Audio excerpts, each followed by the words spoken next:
Indiana Newsdesk is made possible in part by the following: IU Health Southern Indiana physicians, primary care and specialty care providers now accepting new patients in Bloomington and throughout South Central Indiana. siphysicians.org, IU Center for Applied Cybersecurity Research, working to improve cybersecurity and provide policy guidance through partnerships with industry, government, and academia. Smithville Fiber, the Gigacity Company, fiber internet, HD, and digital IPTV in Southern Indiana. More information at smithville.com. And by WTIU members. Thank you. Coming up on Indiana Newsdesk. About a half dozen Indiana communities have met the state criteria to establish a needle exchange. Ahead, we tour a syringe exchange and explain what goes into getting one of these programs off the ground and why there's a big question about whether they'll be able to continue. Plus, as predicted, local communities are taking up the issue of LGBT anti-discrimination after lawmakers declined to pass any protections. We go to Kokomo, where the debate got heated. This is about all inclusion. That means everyone should have the right to protection under the law.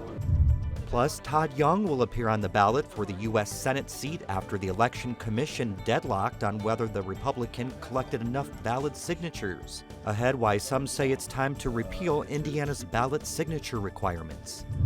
And it's March Madness, a look at the Hoosiers' unexpected success. Those stories, plus the latest news headlines from across the state, right now on Indiana Newsdesk.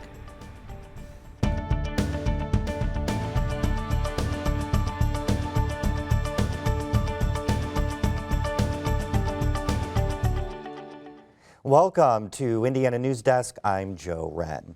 It's been more than a year since the town of Austin was catapulted into the international spotlight. The community was ground zero for an HIV epidemic. Since the outbreak was first reported in February of 2015, the number of HIV cases has swelled to more than 180. Most cases have been traced to injection drug use and needle sharing. Indiana lawmakers changed the law last year to allow Scott County to establish a temporary needle exchange. But as Sarah Whitmire reports, health officials are worried the programs might not be sustainable. Since Scott County got approval to create its needle exchange program, about 24 other counties have also started down the process, including here in Monroe.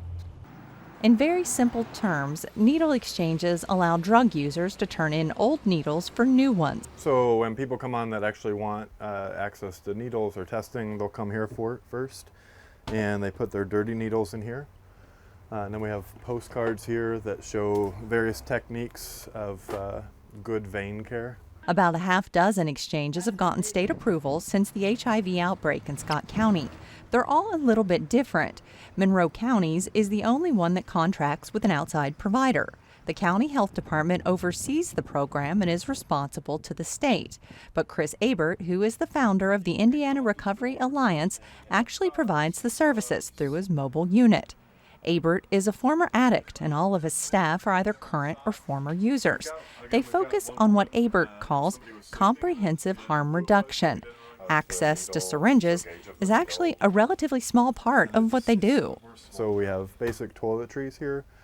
We have safer use guides, FAQs about the needle exchange, the paperwork that we do for how many in, how many out, tampons and condoms and lubrication, and then a variety of syringes, individual water packs, cottons, some sterile safety squares, tourniquets, cookers, and a variety of biohazard containers. We continued to give out blankets and jackets. We're going to do a sock exchange. Right now we're just giving out socks, not asking people for their old socks in exchange yet. Doing referrals to treatment, mental health referrals, housing referrals, and working with participants to empower them so that they can also begin to show up for meetings where their fate is being decided. And before you exit the van, there's a chance for you to leave ideas for other services or needs you might have. This comprehensive harm reduction approach is about acknowledging drug users typically have a lot of underlying issues. Carrie Lawrence is with the Rural Aid Center, and she says that's been an important takeaway from the HIV epidemic. From my perspective, as far as the outbreak, we have seen over time a lot of the social determinants that sometimes facilitate some of these health-related emergencies, extreme poverty, low socioeconomic status, low literacy, not access to public health resources, not even access to mental health and addiction, and that's an ongoing problem. Studies show the exchange programs are effective at reducing the spread of diseases such as HIV and hepatitis C among IV drug users. But it's too early to say whether the needle exchange programs in Indiana are working. The mobile unit in Monroe County has only been operating about a month. Abert estimates they've probably served about 100 people, but the health department can't provide specific data yet. I think it's going great so far. We've already got a lot more participants than some of the other counties they had when they started. We're getting a lot of new participants, which means word of mouth is spreading and people are learning about the service. So, it's starting slow, but still I think it's really strong. The way Indiana's law is written, a county has to reapply every year to continue to operate an exchange program. The State Department of Health determines the process for counties to use if they elect to renew their request to operate a syringe exchange program. But those guidelines outlining the process haven't been established. The Health Department says that's coming soon. It was the same for starting the syringe exchange. Again, people don't have answers yet. So it was not only daunting but frustrating. The big unanswered question is if the rates of hepatitis C and HIV improve, will the state renew the county's needle exchange programs? One of the criteria counties have to meet is they have to show they have an epidemic of HIV or hepatitis C, and they have to show it's caused by intravenous drug use. So, in effect, if they're able to be successful and eliminate the epidemic, that could spell their program's demise. Joe, back to you. And there are a lot of other details to work out too, among them funding. Monroe County has cobbled together many resources to get its program off the ground, but it's still looking for more money. Scott County's funding is running out, so they're trying to find a new source. Chris Abert says everybody is making it up as they go because there's no standard in Indiana yet for what a needle exchange should look like. Now, for headlines, we go over to Barbara Brosier, who has the latest on this week's top stories. Thanks, Joe. The Indiana Supreme Court is deciding whether you could read your legislator's email. Legislators contend their email is covered by a work product exemption and protected by the Constitution's separation of powers doctrine. There's no indication when the court will rule. The Seymour Cummins plant remains closed after an employee shot himself and his supervisor there last week. The company is providing grief counseling for employees as police try to piece together what happened. They released a 911 call from the shooting earlier this week, but it doesn't provide many clues. We have 2 injured people in the upstairs. We have 2 injured people upstairs in the conference room. Where are you, sir? Is everybody out? We're working on evacuating. The plant will reopen next week. Faced with what they call a big drug problem, residents in the Indianapolis neighborhood of Ravenswood are confronting the crisis. As Harrison Wagner reports, they met multiple times this week to brainstorm ideas. At the Glendale Christian Church Wednesday, friends and neighbors shared their experiences with the drug epidemic, ranging from their own battles with addiction to parents like Kenny McCree, who is taking care of his addicted child and trying to get her help. I want you guys to know that I had to get my daughter high to get her on the airplane. That's the damnedest thing I've ever done in my life. And that's when it finally hit. We're not Kansas no more. The group has dubbed themselves Ravenswood Hope, and they hope to fix their neighborhood. Some people suggested actively confronting drug dealers to force them out. Other community members thought building sober houses in their community would be a good idea to prevent addicts from relapsing. Many suggested the need to start handling addiction differently. Brandon Drake organizes interventions for drug addicts and alcoholics. The community organizers asked him to speak at the meeting. He says the residents have the right idea. They need to meet to talk about the problem, but treatment should be the ultimate end goal. The bottom line is we can raise all the awareness we want, but if there isn't treatment that's accessible for people who suffer from drug addiction, then we haven't really accomplished anything. Drake stressed that Hoosiers can enroll in the Affordable Care Act, and that can help cover the cost of treatment. For Indiana Newsdesk, I'm Harrison Wagner. The group plans to meet again on Tuesday. The county at the center of the state's HIV outbreak once again ranks lowest in an annual report of the state's health outcomes. The rate of premature death in Scott County is the worst in Indiana and has continued to increase every year since 2007. The number of drug overdose deaths in the county is nearly 5 times the national average. A man sentenced to life in prison without parole for the 2013 murders of 4 people will remain behind bars. The Supreme Court ruled this week there was ample evidence to convict Samuel Salee of shooting and killing the victims. Salee's attorney argued the evidence against her client was circumstantial. He has repeatedly denied any involvement in the murders. The Indiana Court of Appeals ruled this week the University of Notre Dame's police department must comply with public record requests. ESPN sued the university after it failed to hand over information about how its police department interacts with athletes. ESPN argues while Notre Dame is a private institution, its police department is a public agency. A bill sitting on the governor's desk could limit the ruling's impact. It would exempt private university police departments from some public records laws. It's unclear whether Governor Pence will sign a bill that would make it illegal for local governments to ban plastic bags. The proposal would squash the efforts of a Bloomington group that's working to get an ordinance passed prohibiting stores from using plastic bags. This is a local issue.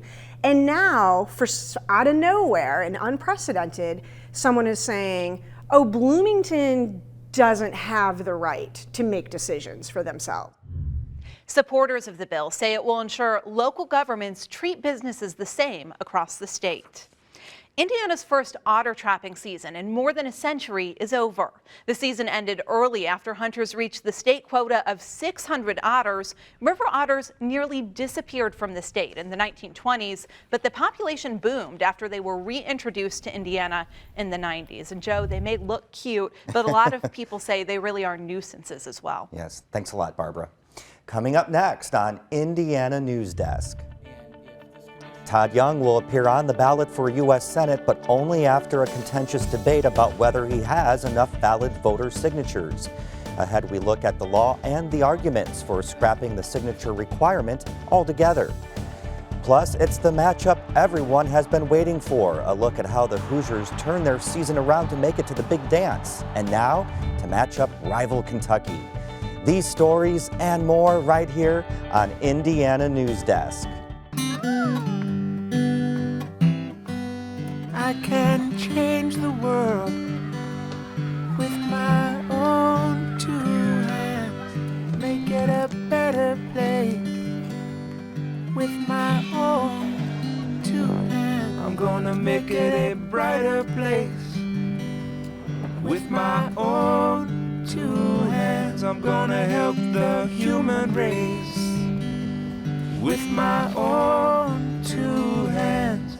I can hold you in my own 2 hands, and I can comfort you with my own 2 hands, with my own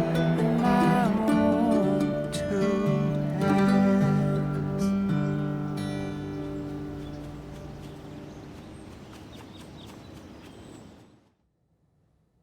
Welcome back to Indiana Newsdesk.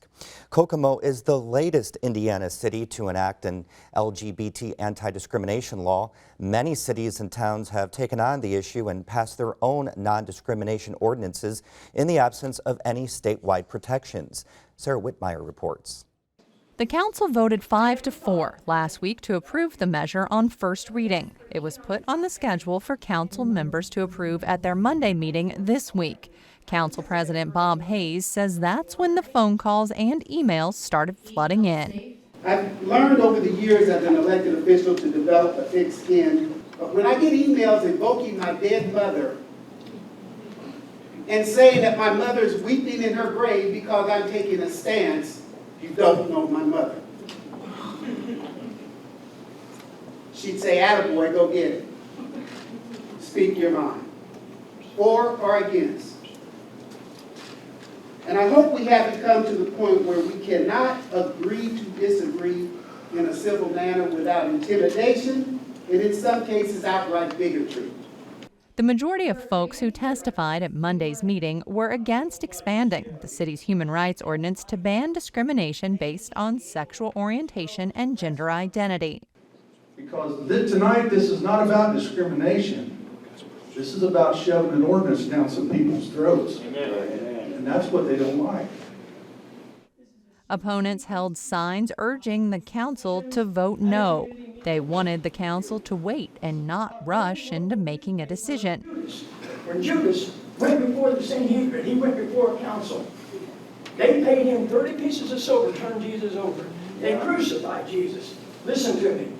You think about this. Don't let your vote go the way the Pharisees did. But when Hayes called the measure for a vote, all those in favor, please say aye. Aye. Opposed? No. Would the clerk please call roll? the council again voted 5-4 in support of it. The standing room only crowd immediately started filing towards the exits of the council chambers.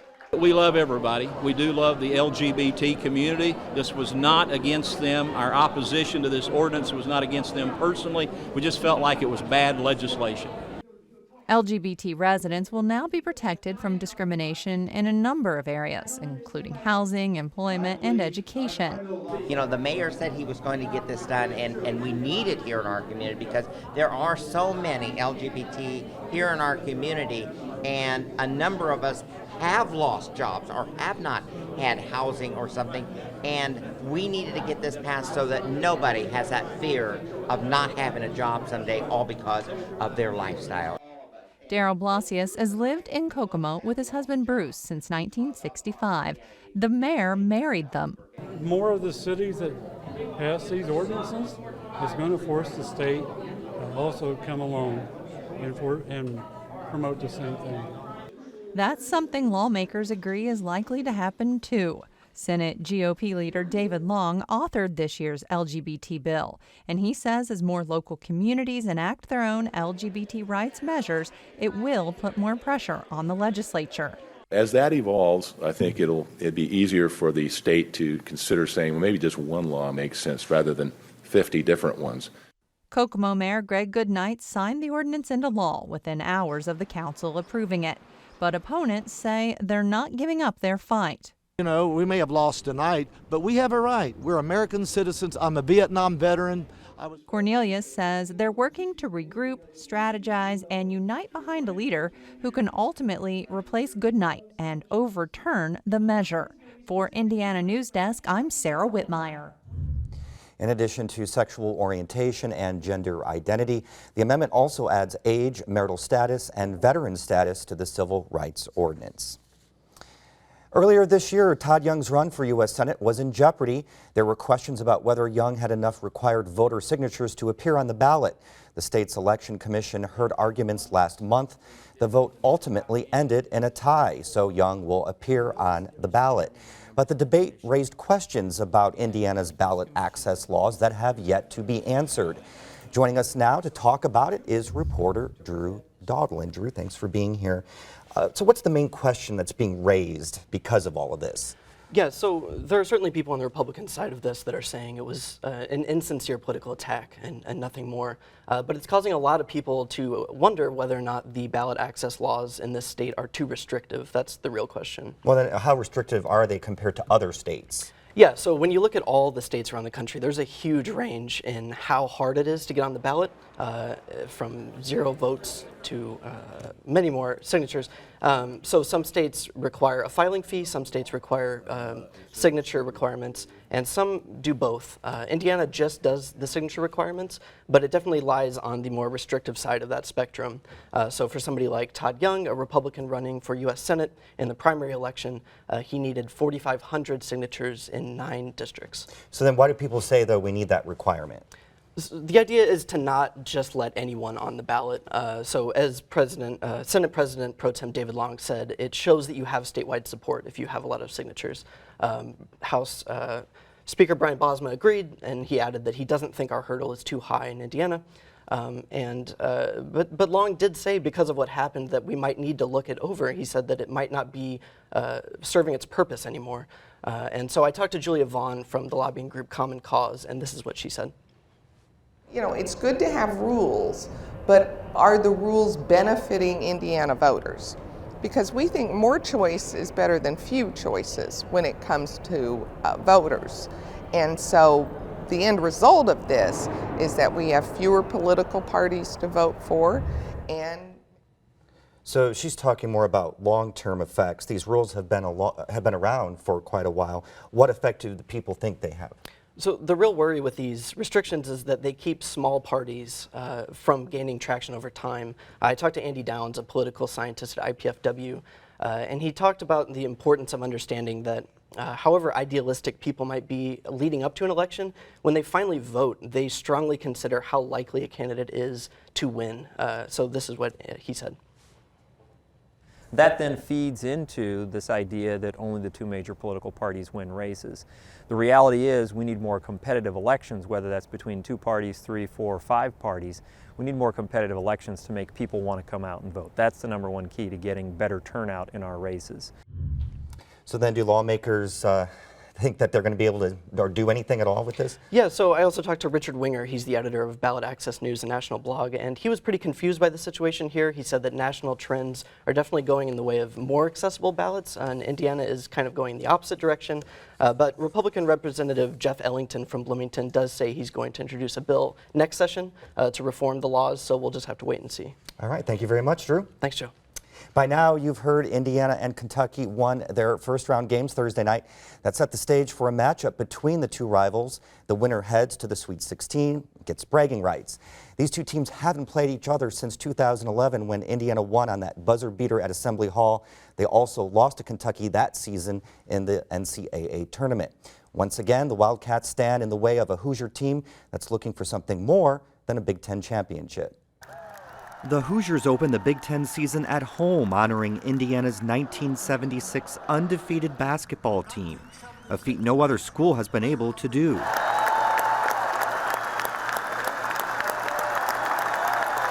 It was also about that time the Hoosiers started turning their season around.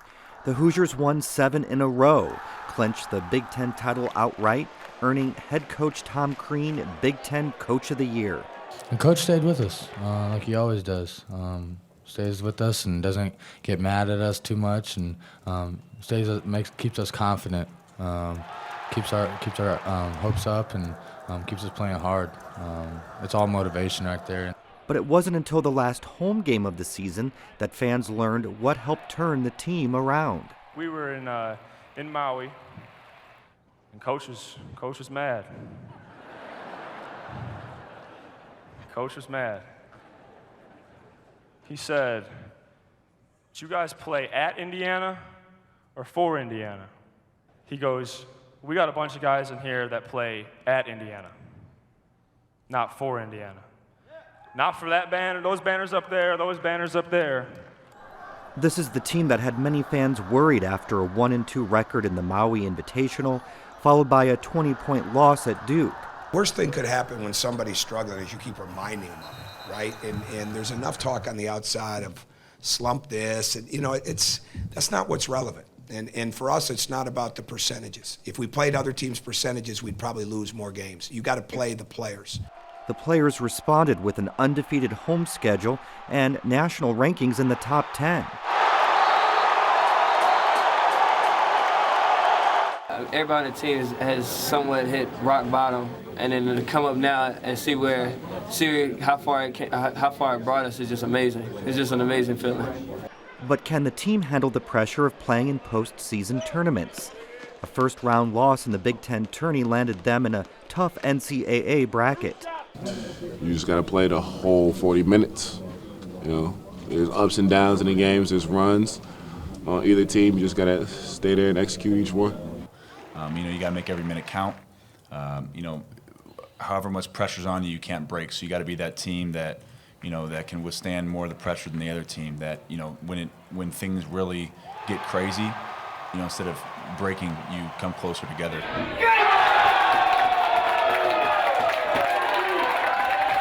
Fans agree. Nick's English Hut was packed Thursday watching the Hoosiers defeat Chattanooga. I think they can beat Kentucky. Sweet 16 will be tough, but they can make it to the Elite Eight. If they beat UNC in the Sweet 16, they can go to the Final Four. They got a tough draw, but I think they're playing good. I think they're going to go to the Final Four. All the way. Let's take it to the Final Four. Everybody in the entire universe is excited about a University of Kentucky and Indiana matchup. The IU-Kentucky rivalry renews Saturday night. Game time is set for 5:15 p.m. on CBS.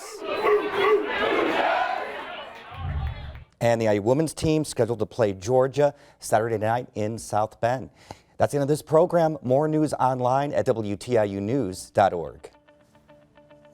Indiana Newsdesk is made possible in part by the following: IU Health Southern Indiana physicians, primary care and specialty care providers now accepting new patients in Bloomington and throughout South Central Indiana. siphysicians.org, IU Center for Applied Cybersecurity Research, working to improve cybersecurity and provide policy guidance through partnerships with industry, government, and academia.